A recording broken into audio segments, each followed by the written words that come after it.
Yeah, so my name is Ronnie Cheung. I'm a consultant general paediatrician at Evelina London Children's Hospital. So I think the reason Martha's Rule is so important and something that I really cherish and value is that it really brings the voice of the patient or their family and our staff right to the fore of our care. So I know as a paediatrician, having been a consultant for 10 or more years, that actually, even though I know a lot about my patients, but particularly the kind of more complex patients, the ones that have more difficulties, I think that actually their family, and themselves, they know so much more about their condition than I do. They know so much more about when things are right and when things aren't right. And so being able to bring their voice into that decision making and their voice into the care that they give only strengthens what we do as clinicians. So actually, I myself have been on the receiving end of a Martha's Rule call not that long ago. And to be honest, it's something that had a real emotional impact on me. And I remember thinking, I'm an experienced consultant pediatrician of more than 10 years and I'm managing this child and I'm doing this, I think I've done all the things are kind of correct and in the right way. And so, how come this is happening? Like, why is somebody sort of questioning my judgment is how it feels. And so kind of, it's important to recognize that that's a human response and a human reaction.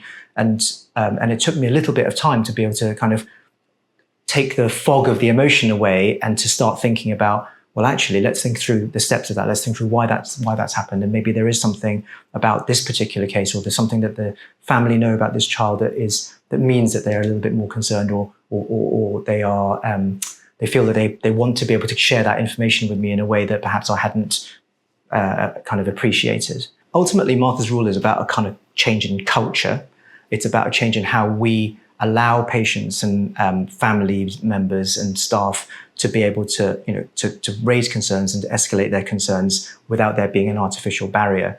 And to do that, you need to recognize that that's also going to involve a change in the culture of all of our staff in terms of being on the receiving end of it. So we will feel vulnerable, we will feel upset sometimes or challenged, and we'll all to a certain extent doubt ourselves when that happens.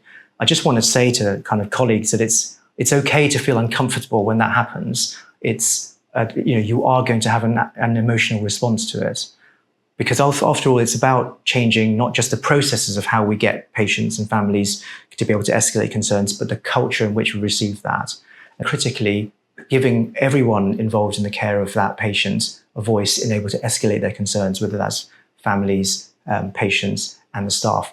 It just means that we're going to end up being able to having a situation where the care that we give for patients can be better and it's going to be safer all around.